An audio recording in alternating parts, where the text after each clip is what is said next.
코스피 5천을 찍었다고 축배를 들고 있다면 당신은 이미 늦었습니다. 한국거래소 이사장이 블룸버그에 직접 말했어요. 코스피 6천도 충분히 가능하다고요. 문제는 지수가 오른다고 모든 종목이 다 오르는 게 절대 아니라는 겁니다. 4천에서 5천까지 올라오는 동안에도 진짜 돈 번 사람들은 특정 종목에 집중했던 사람들 뿐이었거든요. 5천에서 6천으로 가는 구간에서는 주도주가 완전히 바뀔 가능성이 높고 이걸 모르면 지수만 보면서 손해보는 투자자가 될 겁니다. 오늘 끝까지 들어야 하는 이유를 먼저 말씀드릴게요. 지금부터 알려드릴 종목들은 단순한 추천이 아니라 자금이 왜 그쪽으로 흐를 수밖에 없는지 구조적 이유를 설명해 드릴 겁니다. 4천에서 5천까지 누가 시장을 끌어올렸는지부터 정리하죠. 이게 과거 이야기 같지만 앞으로를 보려면 지나온 길을 알아야 해요. 시장은 갑자기 완전히 새로운 테마로 갈아타지 않거든요. 기존 주도주가 힘을 유지하면서 새로운 주도주가 합류하는 방식으로 움직입니다. 코스피를 끌어올린 핵심 동력은 크게 세 가지였어요. 반도체 슈퍼 상승장, 기업 밸류업 프로그램의 구조적 정착, 글로벌 공급망 재편에 따른 한국 제조업 위상 강화였죠.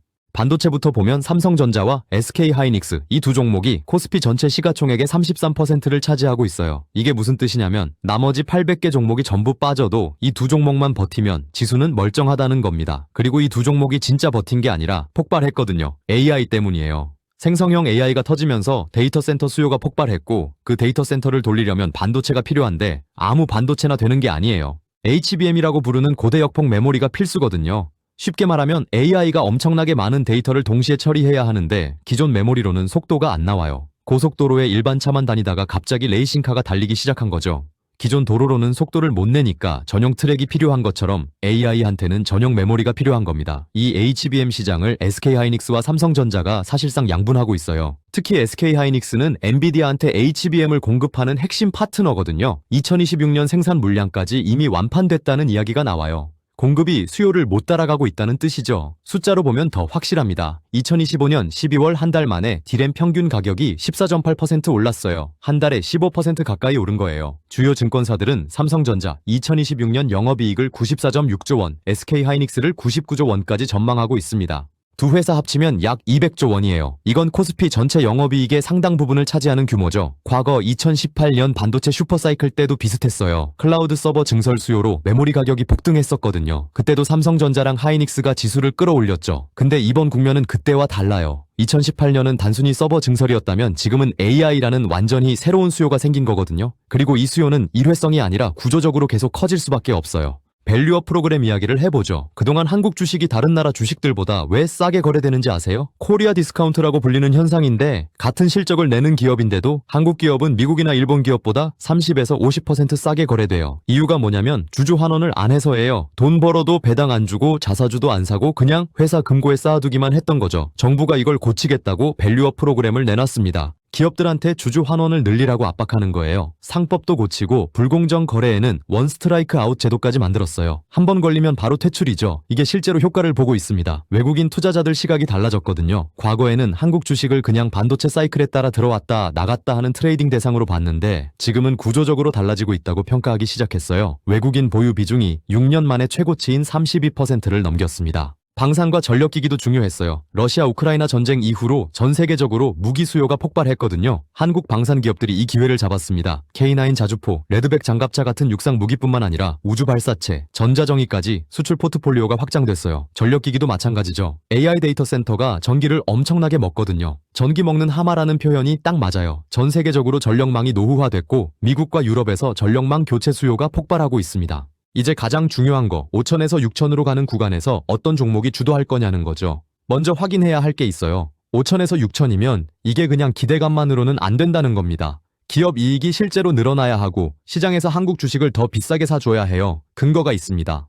2026년 코스피 전체 순이익 전망치가 베이스 시나리오로 379조 원, 베스트 시나리오로는 427조 원까지 나와요. 과거 코스피 영업이익이 300조 원을 넘어선 적이 한 번도 없었거든요. 밸류에이션 측면에서도 근거가 있어요. 밸류업 프로그램이 지속되면 한국 증시의 적정 PER이 기존 10배 수준에서 선진국 수준인 12에서 13배로 올라갈 수 있습니다. 이익이 늘어나면서 동시에 그 이익을 더 비싸게 쳐주면 지수는 곱하기로 올라가는 거예요. 유리기판이 첫 번째 테마입니다. HBM이 메모리의 속도를 혁신했다면 유리기판은 패키징의 한계를 돌파하는 게임 체인저거든요. AI 칩이 점점 커지고 복잡해지면서 기존에 쓰던 플라스틱 기판으로는 한계가 생겼어요. 열 문제도 있고 휘어지는 문제도 있습니다. 스마트폰 화면 보호 필름이 플라스틱과 강화 유리가 있잖아요. 플라스틱은 휘어지고 열에 약한데 강화 유리는 평평하고 열에도 강해서 더 선명하게 보여요. 반도체 기판도 마찬가지예요. 유리로 만들면 더 정밀한 회로를 새길 수 있고 열에도 강해서 성능이 좋아지거든요. 데이터 처리 속도를 40% 올리고 전력 소모를 30% 줄일 수 있다는 분석이 있습니다. 인텔, AMD, 엔비디아 같은 빅테크들이 유리기판 도입을 서두르고 있어요. 2026년에서 2027년이 초기 양산의 원년이 될 전망이죠. 시장 규모는 2028년에 84억 달러까지 커질 거라는 예측이 나와요. 삼성전기가 핵심 종목입니다.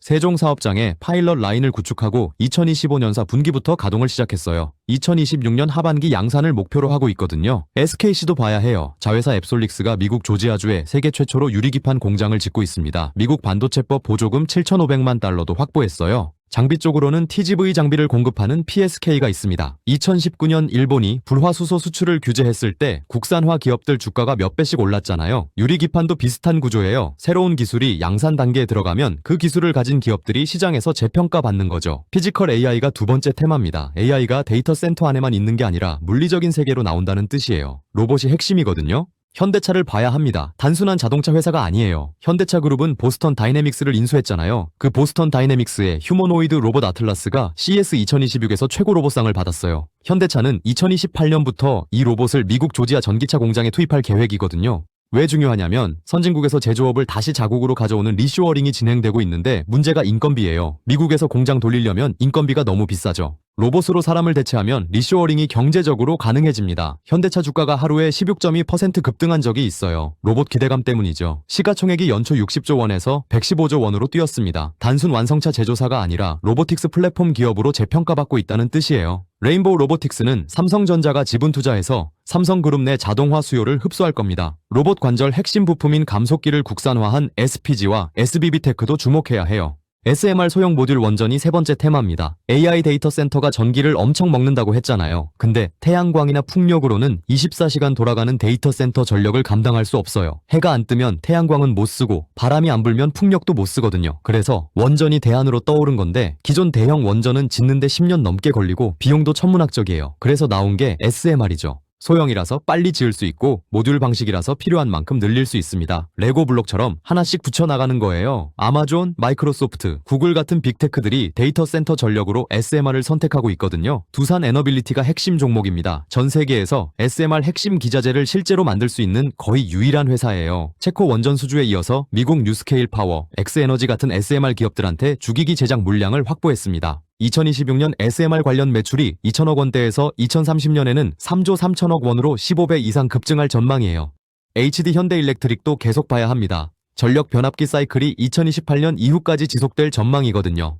2026년 수주 목표를 42억 달러로 상향했고 영업이익률이 27%예요. 제조업에서 27%는 꿈의 숫자죠. 바이오 팩토리가 네 번째 테마입니다. ADC라고 부르는 항체 약물 접합체가 핵심이에요. ADC가 뭐냐면 항암제의 새로운 형태거든요. 기존 항암제는 암세포뿐만 아니라 정상세포도 공격해서 부작용이 심했어요. ADC는 항체가 암세포만 찾아가서 달라붙고 거기에 붙어있는 약물이 암세포만 죽입니다. 정밀 유도 미사일 같은 거죠. 문제는 ADC를 만들기가 엄청 어렵다는 겁니다. 전문 시설을 갖춘 CDMO가 필요해요. 삼성바이오로직스가 글로벌 넘버원이에요. 2027년에 ADC 전용 생산 시설을 본격 가동합니다. 2032년까지 총 132만 리터 생산 능력을 확보할 계획이거든요. ADC 시장이 2028년까지 280억 달러 규모로 성장할 전망인데 상당 부분을 삼성바이오로직스가 가져갈 겁니다. 알터젠도 핵심이에요. 정맥주사, 약을 피하주사로 바꾸는 기술을 글로벌 빅파마한테 기술 수출하면서 조 단위의 로열티 수익 구조를 만들었거든요. 뉴스페이스와 방산이 다섯 번째 테마입니다. 한화에어로스페이스가 대장주예요. 2030년 매출 20조 원 목표를 제시했거든요.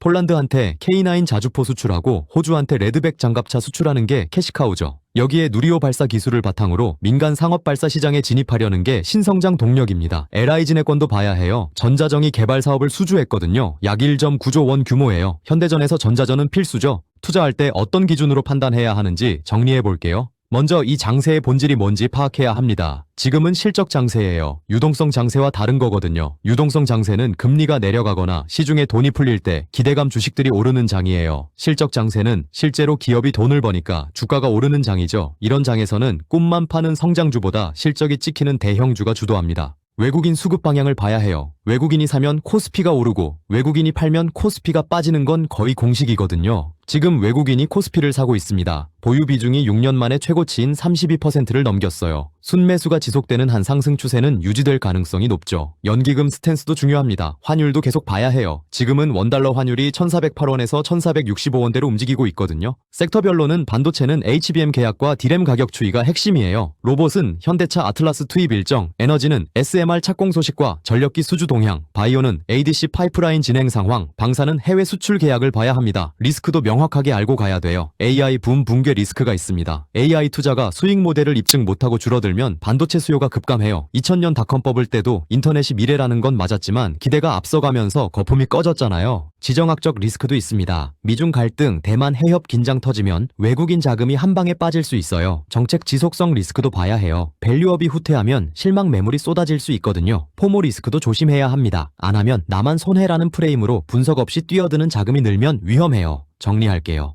결국 코스피 6000으로 가는 구간은 AI의 물리적 구현과 산업 주권이 핵심 키워드입니다. 단순한 반도체 칩사를 넘어서 AI를 현실 세계에서 구현하고 지탱하는 인프라 기업에 자금이 몰릴 수밖에 없는 구조거든요. 유리기판의 삼성전기와 SKC, 로봇의 현대차와 레인보우 로보틱스, 에너지의 두산에너빌리티와 HD 현대일렉트릭, 바이오의 삼성바이오로직스와 알터젠, 방산의 한화에어로스페이스와 LI진엑스원, 자금이 왜 그 방향으로 흐를 수밖에 없는지 아는 게 진짜 투자예요. 오늘 이야기 도움됐으면 좋아요 눌러주시고 구독 알림 설정하세요. 우리 다 같이 부자 됩시다.